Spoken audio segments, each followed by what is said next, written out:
नमस्कार। मैं तो आजकल के इस आधुनिक परिवेश में देखा जाए तो हर एक व्यक्ति की बहुत बड़ी-बड़ी महत्वाकांक्षाएँ होती हैं, आकांक्षाएँ होती हैं। हर व्यक्ति के अपने सपने होते हैं और आजकल का कुछ आधुनिक परिवेश इस हिसाब से चल रहा है कि आदमी की जो आकांक्षाएँ हैं, महत्वाकांक्षाएँ हैं, वो अपने सामने वाले व्यक्ति को देख कर के उस हिसाब से हो जाती हैं। तो मान लीजिए कि अगर पड़ोस के घर में नई कार आई है, तो अपने घर में भी दबाव बनने लगता है कि भैया एक नई गाड़ी लीजिए, बगल के पड़ोस में गाड़ी आई है। या फिर अगर बगल में किसी व्यक्ति ने कोई प्लॉट खरीद लिया, तो आपके घर में भी दबाव बनने लगता है, बगल वाले पड़ोसी ने प्लॉट ले लिया है, अभी हमारे पास कोई ज़मीन नहीं है, तो हमें भी प्लॉट लेना चाहिए। तो मतलब जो आधुनिक जो परिवेश है, वो एक पहली बात तो कॉम्पिटिशन का परिवेश है और आदमी देख कर के एक-दूसरे को देख कर के मोटिवेट होता है, नई चीज़ों को करने के लिए, नए सपनों को बनाने के लिए। तो आज का जो वर्तमान युग है, वो एक कह लीजिए कि सपनों में जीने वाला युग है। हर व्यक्ति के अपने बड़े सपने होते हैं। कोई व्यक्ति कार खरीदना चाहता है और वो भी ऐसे सपने होते हैं जिनकी कोई अंत नहीं है, कोई सीमा नहीं है। पता चला कार की इच्छा थी तो कार ले लिया, अब मन कर रहा है ज़मीन खरीदने का, ज़मीन ले लिया, तो ज़मीन खरीदने के बाद मन कर रहा है कि फ्लैट खरीदना है। मतलब जो व्यक्ति की जो महत्वाकांक्षाएँ होती हैं, आकांक्षाएँ होती हैं, वो जीवन में दिन प्रतिदिन निरंतर बढ़ती चली जाती है। और व्यक्ति के अंदर एक मान लीजिए कि कोई संतोष नहीं होता, कोई इसकी कोई अंत नहीं, इसकी कोई सीमा नहीं। अब बात आती है ये कि हर व्यक्ति सपने तो रखता है कि मेरे पास भी अच्छी गाड़ी हो, पहनने खाने के लिए अच्छा कपड़ा हो और खाने के लिए अच्छी वैरायटी का खाना हो, एक अच्छी लाइफस्टाइल हो, एक अच्छा लिविंग स्टैंडर्ड हो और मैं अपने पड़ोसियों से या अपने फ्रेंड सर्किल में या अपने दोस्तों यारों में, अपने नातेदारों में कहीं भी आर्थिक तौर पर या फिर किसी भी तौर पर सम्मान की आर्थिक तौर पर बात करें, अगर सम्मान के दृष्टिकोण के ऊपर मतलब अगर आप फेम की बात करें, प्रसिद्धि की बात करें, सम्मान की बात करें, तो चाहे आप आर्थिक तौर पर ले लें या सम्मान के दृष्टिकोण से देखें, तो हर व्यक्ति चाहता है कि हम कंपटीशन में अव्वल दर्जे पर रहें, आगे बने रहे और हम किसी से भी 19 ना साबित हों। अगर दूसरे के पास जमीन है तो मेरे पास भी होनी चाहिए, कार उसके पास है तो हमारे पास भी होनी चाहिए। और व्यक्ति की जो इच्छाएं हैं, आकांक्षाएं हैं, दिन प्रतिदिन बढ़ती ही चली जाती है। अब बात उठती है कि सपने तो हर आदमी के होते हैं, ड्रीम्स हर आदमी के होते हैं। क्या सपने हर आदमी के पूरे होते हैं? क्या हर आदमी की आकांक्षाएं जो उसने जीवन में इच्छाएं पाली हुई हैं, क्या वो पूरी होती हैं? तो इसके लिए ज्योतिष शास्त्र में एक योग है, इस चीज को चेक करने के लिए। जब हम बात करते हैं सपनों की, इच्छाओं की, मनोकामनाओं की, तो फिर हम ज्योतिष शास्त्र के माध्यम से बात करें तो हम कुंडली के 11वां भाव जो होता है, जिसे हम लाभ स्थान भी कहते हैं, आय का भाव कहते हैं, ये बताता है कि जीवन में आपके पास जो आपने मनोकामनाएं पाली हैं, जो इच्छाएं मन में रखी हैं, जो महत्वाकांक्षाएं रखी हैं, वो पूरी होंगी कि नहीं होंगी। ये ज्योतिष शास्त्र में कुंडली का 11वां भाव बताता है। इसे हम लाभ का स्थान भी कहते हैं और आय का स्थान भी कहते हैं। तो आपने जो मन में जो सपने रखे हैं वो पूरे होंगे कि नहीं होंगे, आपकी इच्छा पूर्ति होगी कि नहीं होगी, आपकी जो डिजायर्स है, जो विशेष है, वो फुलफिल होगी कि नहीं होगी, ये कुंडली में 11वां भाव बताता है। इसे हम आय का भाव भी कहते हैं, लाभ का भाव भी कहते हैं। तो ज्योतिष शास्त्र में अगर हम इन जनरल बात करें तो अगर 11वां भाव और 11वें भाव के स्वामी की कुंडली में अच्छी स्थिति है, तो चूंकि 11वां भाव आय का है, लाभ का है, जिस प्रकार से हम 12वें भाव से व्यय का विचार करते हैं, लॉसेस का विचार करते हैं, उसी प्रकार से हम कुंडली के 11वें भाव से आय का, इनकमिंग्स का, प्रॉफिट्स का, अर्निंग्स का, जीवन में सभी आप जो गेन्स होते हैं, लाभ होते हैं, आप उसको मॉनेटरी टर्म्स में भी दे सकते हैं, आर्थिक तौर पर भी दे सकते हैं, और चाहे तो आपकी प्रसिद्धि, फेम, आपका नेटवर्क सर्किल, आपका सोशल सर्किल, ये सारी चीजें कैसी होंगी, एक चीज कुंडली का 11वां भाव बताता है। आप इसको सिर्फ ये मत सोचिए कि आप मॉनेटरी बेनिफिट के तौर पर देखिए। आप यहाँ से कुंडली के 11वें भाव से जीवन में आपको कितना मॉनेटरी बेनिफिट मिलेगा, कैसी आपकी आय रहेगी, कैसी आपकी इनकमिंग रहेगी, कैसी आपकी प्रॉफिट रहेगी, कैसी अर्निंग रहेगी, ये तो कुंडली के 11वें भाव से हम चेक करते ही करते हैं। प्लस ये भी देखेंगे जो नॉन मॉनेटरी बेनिफिट्स हैं, जो कि हम पैसा आर्थिक तौर पर नहीं, उसके अलावा हम देख सकते हैं आपका सम्मान का स्तर सोसाइटी में आपके सम्मान का स्तर क्या है, आपका सोशल स्टेटस कैसा है, आपकी जो फ्रेंड सर्किल की लॉबी है, आपकी जो लिंक्स है, आपके जो कॉन्टैक्ट्स हैं, वो कितने बड़े हैं, कितने ज्यादा है आप कितने रसूखदार, कितने समाज के जो पावरफुल लोग होते हैं ऐसे कैसे लोगों से आपका साथ संबंध है, इससे आपके भी सोशल स्टेटस पर, आपके भी सम्मान के स्तर पर, आपके भी प्रसिद्धि के स्तर पर असर आता है। ये सारी चीजें कुंडली का 11वां भाव बताता है कि अगर हम पैसे के तौर पर देखें, आर्थिक तौर पर, या फिर हम नॉन मॉनिटरी बेनिफिट के तौर पर देखें, तो जीवन में किस प्रकार की आय रहेगी, किस प्रकार की अर्निंग रहेगी, किस प्रकार के प्रॉफिट्स रहेंगे, और जो हमने इच्छाएं पाली हैं, डिजायर हमारी लाइफ में जो है, वो फुलफिल होगी कि नहीं होगी, ये चीज कुंडली का 11वां भाव बताता है। इन जनरल बात करें तो 11वें भाव का, उसके स्वामी का मजबूत होना डिजायर्स की फुलफिलमेंट को दिखाता है, मनोकामनाओं की पूर्ति को दिखाता है। इसी संदर्भ में आज हमें ज्योतिष शास्त्र में एक ऐसे योग की बात कर रहे हैं जो कि ये बताता है कि अगर ये ग्रह स्थिति आपकी कुंडली में है तो कुंडली का आपका 11वां भाव अत्यंत मजबूत हो जाएगा, बहुत ज्यादा स्ट्रांग हो जाएगा और बहुत ज्यादा फेवरेबल हो जाएगा, जो कि इस बात का इंडिकेशन है कि आपके जीवन में निरंतर आय बनी रहेगी और जो आय का जो रेशियो है, जो अनुपात है, वो जीवन में बढ़ता जाएगा। आप इसे चाहे मॉनेटरी टर्म्स में देखें या नॉन मॉनेटरी बेनिफिट्स के तौर पर देखें, तो जीवन में निरंतर आय बनी रहेगी, लगातार आय बनी रहेगी और आय के स्तर में प्रगति होगी। अगर हम नॉन मॉनेटरी बेनिफिट के तौर पर देखें तो आपका सम्मान का जो स्तर है समाज में वो बढ़ेगा, आपका जो सोशल स्टेटस है वो बढ़ेगा और इस योग के होने से आप अपने जीवन में अपने सपनों को पूरा कर सकेंगे। अगर गाड़ी का सपना है तो आप गाड़ी खरीद सकेंगे, जमीन वगैरह का सपना है जमीन खरीद सकेंगे। जो लग्जरी और एक कंफर्टेबल लाइफ होती है, आप लग्जरी और कंफर्ट से संबंधित जो भौतिक सुख होते हैं, जो भौतिक सुखों से संबंधित संसाधन है, घर है, मकान है, जमीन जायदाद है, जो गाड़ी वगैरह है, व्हीकल का सुख, परिवार का सुख, और कहने का मतलब ये हुआ कि जो आपकी ड्रीम्स हैं जो आपके सपने हैं उनकी पूर्ति को यह भाव बताता है। कुंडली का जो 11वां भाव है वो ये बताएगा कि आपके सपने पूरे होंगे कि नहीं। तो ज्योतिष शास्त्र एक ऐसा योग है जो आर्थिक तौर पर और अन्य स्रोतों के आप जीवन में, सिर्फ पैसे के तौर पर नहीं, पैसे तो ये बताएगा ये योग कि पैसे आपके जीवन में भरपूर मात्रा में मिलेंगे जिससे आप अपने सपनों को पूरा कर सकते हैं।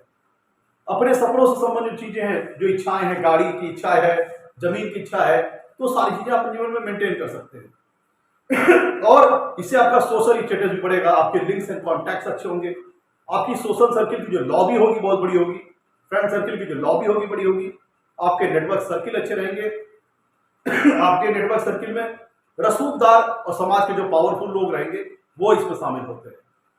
तो कैसे योग बनता है पहले उसमें बात कर लेते हैं। हम बात कर रहे हैं पारिजात योग की, और ये पारिजात योग आप देखेंगे तो ज्योतिष शास्त्र में पारिजात योग के कई सारे वर्जन हैं, कई सारे रेफरेंस हैं। हम जिस पारिजात योग की बात कर रहे हैं इसका जो रेफरेंस मिलता है वो फलदीपिका पुस्तक से मिलता है। तो कैसे बनता है पारिजात योग, इसको समझ लेते हैं। आपको मैंने रिजल्ट तो बता ही दिया कि अगर योग होते हैं तो जीवन में क्या क्या होता है, इसका फॉर्मेशन कैसा होता है, क्या डिफिनीशन है इसके बनने की, पहले उसको समझ लेते हैं। देखिए, अगर कुंडली में अगर हम पारिजात योग की बनने की बात करें तो पारिजात योग बनने का जो फार्मूला है, जो फॉर्मेशन बताया गया है, डिफिनीशन बताई गई फलदीपिका में, वो ये है कि क्योंकि हमें सपनों को देखना है कि सपने पूरे होंगे कि नहीं पूरे होंगे, इच्छाएं पूरी होंगी कि नहीं होंगी, मनोकामनाएं पूरी होंगी कि नहीं होंगी, तो उसके लिए हम कुंडली के 11वें भाव को देखते हैं। अब पारिजात योग की जो मैंडेटरी कंडीशन है उनको अब आपको बताता हूं। देखिए, सर्वप्रथम जो पारिजात योग बनने की जो रूल्स है, जो नियम है, उसमें यह कहा जाता है कि 11वें भाव में चाहे कोई शुभ ग्रह स्थित हो या फिर किसी शुभ ग्रह की दृष्टि आ रही हो। तो अगर हम बात करें कि पहला एक मैंडेटरी कंडीशन क्या है कि 11वें भाव में या तो कोई शुभ ग्रह हो या किसी शुभ ग्रह की दृष्टि आ रही हो। तो अब बात करनी क्या है, कौन कौन से ऐसे ग्रह होते हैं जिनको शुभ ग्रह की श्रेणी में हम रखते हैं। तो आप समझ लीजिए, गुरु ग्रह, बुध ग्रह, शुक्र ग्रह और चंद्रमा। अगर चंद्र शुक्ल पक्ष का चंद्रमा है तो वो शुभ ग्रह की श्रेणी में आएगा मतलब बली चंद्रमा है तो वो शुभ ग्रह की श्रेणी में आएगा। और बुध ग्रह भी एक कह लीजिए कि फ्लेक्सिबल नेचर का प्लेनेट है, लेकिन अगर वो आपकी कुंडली में फेवरेबल ग्रह है तो बुध ग्रह को भी आप शुभ ग्रह की श्रेणी में मान के चलिए। तो गुरु ग्रह, बुध ग्रह, शुक्र ग्रह और चंद्रमा, ये 4 ग्रह आपके शुभ ग्रहों की श्रेणी में आएंगे। तो पारिजात योग बनने की जो पहली मैंडेटरी कंडीशन है वो ये है कि 11वें भाव में कोई शुभ ग्रह हो या किसी शुभ ग्रह की दृष्टि आ रही है। साथ ही साथ ये कंडीशन तो होनी चाहिए, साथ ही साथ जो कुंडली में जो 11वें भाव का स्वामी है, आपकी कुंडली के मैंने एक सैंपल में डेमोन्स्ट्रेशन के लिए मैंने एक सैंपल कुंडली बना रखी है। आप अपनी कुंडली में अपने लग्न के अकॉर्डिंग देखिएगा कि आपकी कुंडली में 11वें भाव में या तो कोई शुभ ग्रह हो या किसी शुभ ग्रह की दृष्टि आ रही है। प्लस कुंडली का जो 11वां भाव है उसका स्वामी पहली बात अस्त नहीं होना चाहिए और कुंडली के किसी शुभ भाव में होना चाहिए, 6, 8, 12 में नहीं होना चाहिए, कुंडली के किसी शुभ भाव में होना चाहिए। और सिर्फ होने से काम नहीं बनेगा, मतलब कुंडली का 11वें भाव का स्वामी अस्त नहीं होना चाहिए, 6, 8, 12 में नहीं होना चाहिए। कुंडली के किसी शुभ भाव में, चाहे अपनी स्वराशि का हो या फिर अपनी उच्च राशि में हो, 11वें भाव का स्वामी अस्त नहीं होना चाहिए, 6, 8, 12 में नहीं होना चाहिए। और कुंडली के किसी शुभ भाव में, चाहे अपनी स्वराशि में स्थित हो या अपनी उच्च राशि में स्थित हो, जब ये दोनों मैंडेटरी कंडीशन फुलफिल होती है तब जाकर के कुंडली में पारिजात योग का निर्माण होता है। ध्यान दीजिएगा, पारिजात योग बनने की 2 मैंडेटरी कंडीशन मैंने बताई। अगर वो दोनों आपकी कुंडली में फुलफिल हो रही है तो समझ लीजिए कि आपकी कुंडली में पारिजात योग बन रहा है। इसका मतलब कि आप अत्यंत भाग्यशाली व्यक्ति हैं। आपने जीवन में जो सपने पाले हैं, जो मनोकामनाएं रखी हैं, जो इच्छाएं रखी हैं, मटेरियलिस्टिक डिजायर, कुंडली का 11वां भाव जो लाइफ की जो मटेरियल डिजायर है, मटेरियल हैप्पीनेस, फिजिकल हैप्पीनेस, भौतिक सुख और समृद्धि संसाधन, वो चीज कुंडली का 11वां भाव प्रदान करता है। लाभ का स्थान है, मित्रों का स्थान है। तो अगर कुंडली में 11वें भाव में कोई शुभ ग्रह है या किसी शुभ ग्रह की दृष्टि आ रही है और 11वें भाव का स्वामी अस्त नहीं होना चाहिए, 6, 8, 12 में नहीं होना चाहिए, कुंडली के किसी शुभ भाव में, चाहे अपनी स्वराशि में हो या उच्च राशि में हो, तब जाकर के कुंडली में पारिजात योग का निर्माण होता है। अगर हम एक उदाहरण के तौर पर बात करें, सैंपल देने के तौर पर बात करें, लेकिन मान लीजिए कि मैंने एक मकर लग्न की कुंडली ली हुई है, मकर लग्न की कुंडली ली हुई है और इसके आप अगर 11वें भाव में जाएंगे तो यहाँ पे वृश्चिक राशि आ रही है। ये मकर लग्न की कुंडली है। आप अगर इसके 11वें भाव को देखेंगे तो यहाँ पे वृश्चिक राशि आ रही है और वृश्चिक राशि के स्वामी होते हैं मंगल। तो सर्वप्रथम पारिजात योग बनने के लिए जो पहली मैंडेटरी कंडीशन है वो ये है कि 11वें भाव में या तो कोई शुभ ग्रह हो या तो 11वें भाव के ऊपर किसी शुभ ग्रह की दृष्टि आ रही। तो लेट सपोज मान लीजिए कि कुंडली के 11वें भाव में गुरु ग्रह बृहस्पति विराजमान है। मान लीजिए कि कुंडली के 11वें भाव में गुरु ग्रह बृहस्पति विराजमान है और 11वें भाव के में राशि आ रही है वृश्चिक, इसके स्वामी होते हैं मंगल। और मंगल मैंने बात की कुंडली के 6, 8, 12 भाव में नहीं होने चाहिए, अस्त नहीं होने चाहिए, किसी शुभ भाव में होने चाहिए मतलब, और वहां पे चाहे अपनी स्वराशि में स्थित हो या उच्च राशि में स्थित हो तो पारिजात योग का निर्माण हो सकता है। अब इस कुंडली में कैसे कैसे बन सकता है पारिजात योग? अब मान लीजिए कि मंगल खुद कुंडली के 11वें भाव में स्वयं अपनी ही राशि में हो, मान लीजिए कि मंगल कुंडली के 11वें भाव में स्वयं अपनी ही राशि में हो तो भी इस कुंडली में पारिजात योग बन जाएगा। या फिर मान लीजिए क्योंकि वृश्चिक राशि मंगल की, यहाँ पे खुद मंगल अगर स्वराशि में स्थित होंगे और गुरु यहाँ पे मान लीजिए शुभ ग्रह विराजमान है तो पारिजात योग बन जाएगा। अब मान लीजिए अब मंगल की 2 राशियां हैं, एक आपकी वृश्चिक है, एक आपकी मेष है। तो मंगल अगर मेष में होंगे और साथ में अगर यहाँ पे कोई शुभ ग्रह विराजमान है या किसी शुभ ग्रह की दृष्टि आ रही तो पारिजात योग बन जाएगा। या फिर मंगल अपनी दूसरी राशि मेष में स्थित होते हैं तो भी कुंडली में पारिजात योग का निर्माण हो जाएगा। ध्यान दीजिएगा, अगर मंगल मेष राशि में स्थित होते हैं तो भी यहाँ पे पारिजात योग का निर्माण हो जाएगा, क्योंकि मेष राशि में मंगल की स्वराशि है और भाव भी शुभ है, केंद्र का स्थान है। और फिर मैंने बात की चाहे 11वें भाव का स्वामी अपनी स्वराशि का हो या उच्च राशि का हो, तो मान लीजिए कि मंगल की उच्च राशि कौन है? मकर राशि।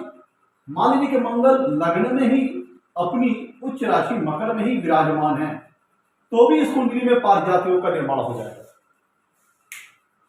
तो मंगल अगर वृश्चिक में होंगे अपनी स्वराशि के 11वें भाव में तो पारिजात योग का निर्माण होगा, 4थे भाव में होंगे अपनी स्वराशि मेष राशि में तो भी पारिजात योग का निर्माण होगा, या फिर अपनी उच्च राशि मकर राशि में लगन में होंगे तो भी पारिजात योग का निर्माण होगा। ये तो एक मैंडेटरी कंडीशन हो गई। दूसरी मैंडेटरी कंडीशन ये थी कि 11वें भाव में कोई शुभ ग्रह हो या किसी शुभ ग्रह की दृष्टि आ रही है।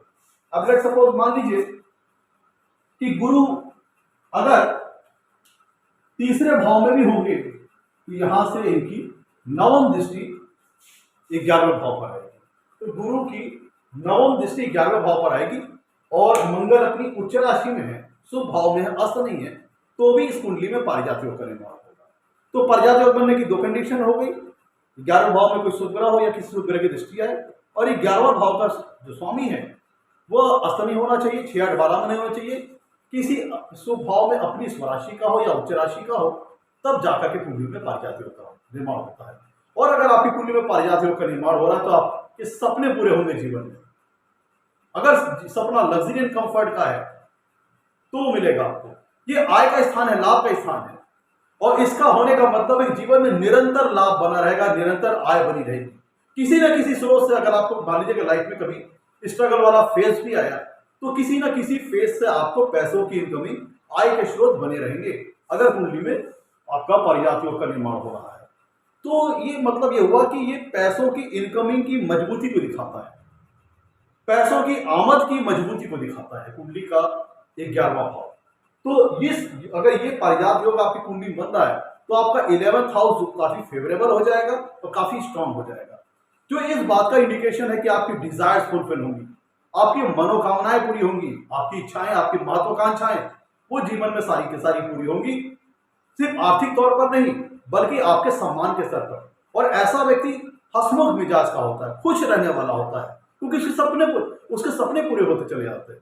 तो सपने पूरे हो जाएंगे तो व्यक्ति खुश रहेगा, नई आकांक्षाएं पालेगा, नई इच्छाएं पालेगा, नए सपने पालेगा। तो ये जब कुंडली में पारिजात योग होता है तो व्यक्ति हंसमुख होता है, खुशदिल मिजाज होता है, फंक्शंस एंड पार्टीज ऑर्गेनाइज करने वाला होता है, हमेशा कुछ न कुछ किसी न प्रकार के फंक्शन में वो सेलिब्रेशन करने वाला होता है, पार्टीज करने वाला होता है, और एक हंसमुख विचारधारा का होता है। तो ये आज हम लोगों ने बात की एक ऐसे योग के ऊपर जो सपनों को पूरा करता है, इच्छाओं को पूरा करता है, आपकी डिजायर्स को फुलफिल करता है, जो आपने सपने देखे, जो आपने ड्रीम देखे, उनको पूरा हकीकत में तब्दील करता है। तो ये हम लोगों ने बात किया आज पारिजात योग के ऊपर। अगर एपिसोड पसंद आया होगा तो उसको लाइक कीजिएगा, चैनल को सब्सक्राइब कीजिएगा। आज के लिए इतना ही, नमस्कार, धन्यवाद।